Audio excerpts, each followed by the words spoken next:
Halo teman-teman, apa kabar? Baiklah, kali ini kami akan membahas dan menjelaskan tentang Pancasila sebagai kristalisasi nilai-nilai luhur bangsa. Pasti teman-teman bertanya, apa sih maksud dari Pancasila sebagai kristalisasi nilai-nilai luhur bangsa?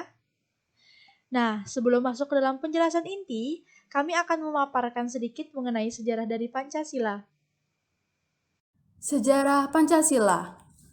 Terbentuknya Pancasila diawali dengan pemberian janji Koiso atau janji kemerdekaan dari Jepang untuk Indonesia.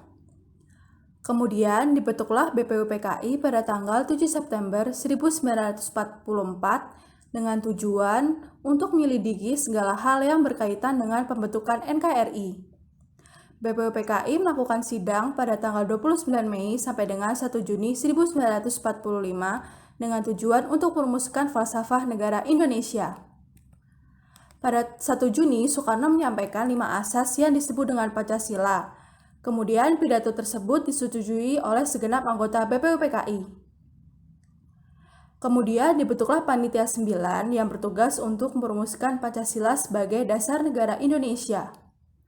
Nah, akhirnya setelah melalui berbagai persidangan, Pancasila akhirnya sah dan dinyatakan sebagai dasar negara Indonesia pada tanggal 18 Agustus 1945. Nah, selanjutnya kita akan membahas mengenai Pancasila sebagai kristalisasi nilai-nilai luhur bangsa Indonesia. Pancasila merupakan jiwa dan kepribadian bangsa Indonesia karena unsur-unsurnya telah berabad-abad lamanya terdapat dalam kehidupan bangsa Indonesia. Oleh karena itu, karakter individu dan kepribadian bangsa Indonesia berpedoman dengan nilai-nilai Pancasila. Kristalisasi Pancasila adalah dasar atau inti pokok yang tertuang di dalam badan Pancasila. Inti pokok tersebut didapatkan dengan seiring berjalannya sejarah bangsa Indonesia yang secara perlahan-lahan dan mengendap kemudian menjadi kesatuan yang padat.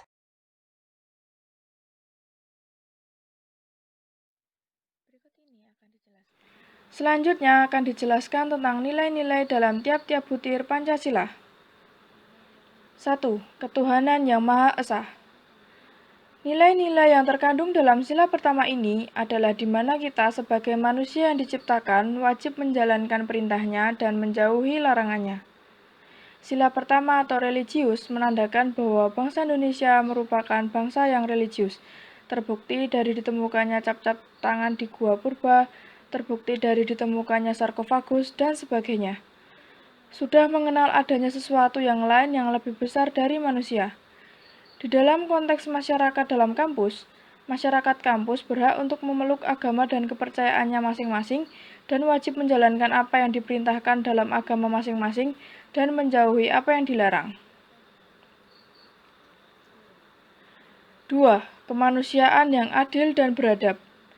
Sila kedua ini menjelaskan bahwa kita sesama manusia mempunyai derajat yang sama di hadapan hukum. Sila kedua atau manusia yang beradab menjelaskan bahwa bangsa Indonesia memiliki peradaban yang baik. Buktinya adalah norma kesopanan yang sangat luhur.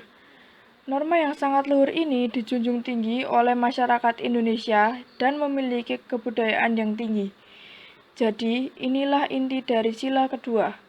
Bermakna bahwa manusia itu sederajat dan hubungannya satu dengan yang lainnya saling membantu.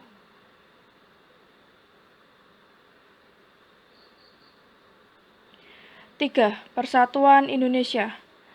Makna persatuan hakikatnya adalah satu, yang artinya bulat tidak terpecah.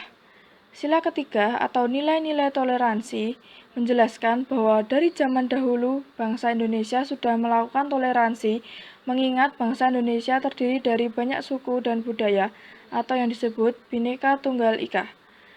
Oleh karena itu, lewat Bhinneka Tunggal Ika, perbedaan-perbedaan itu disatukan atau bermakna pohon beringin berakar tunjang yang tertanam kuat di dalam tanah, yang menggambarkan kesatuan Indonesia. Akar yang menggelantung di ranting menggambarkan Indonesia sebagai negara kesatuan, namun memiliki akar budaya yang berbeda-beda.